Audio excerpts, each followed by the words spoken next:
Je suis pour la piétonisation sous quelques conditions. D'abord quelques rues, un quartier, pas les 4 arrondissements. Éviter les grands axes comme la rue de Rivoli qui doivent être réservés à la circulation. Donc des rues comme la rue Montorgueil qui, je rappelle, a été piétonisée par un maire de droite, Benoît Taffin. Donc vous voyez qu'à droite, on peut tout à fait être favorable et même mettre en œuvre la piétonisation. L'autre condition, c'est qu'elle soit concertée. Si vous demandez l'avis aux riverains, aux commerçants et que vous arrivez à un projet qui tienne la route, la piétonisation, c'est formidable.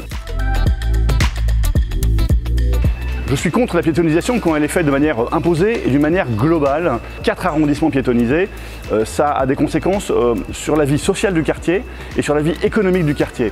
La vie sociale parce que vous avez des personnes âgées, vous avez des riverains qui ont des amis ou de la famille qui viennent de province, de grandes banlieues.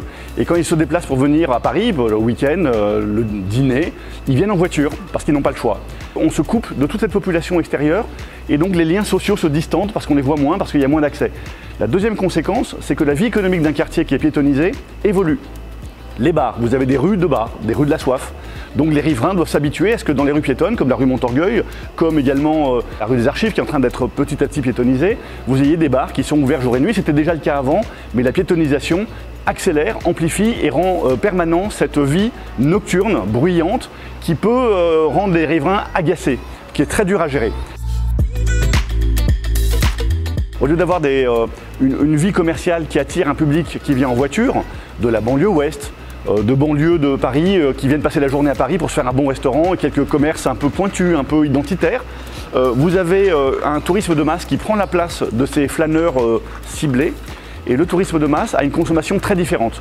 Le comportement des touristes de masse, c'est un comportement de consommation rapide, de consommation de vêtements, on va dire, qu'on retrouve dans toutes les galeries commerciales d'Île-de-France. Et finalement, vous avez un chiffre d'affaires qui augmente, donc des beaux commerciaux qui deviennent très chers, qui effacent les commerces de quartier, qui font l'identité du quartier pour les remplacer par des marques qu'on retrouve partout en France. Et donc vous perdez l'âme d'un quartier.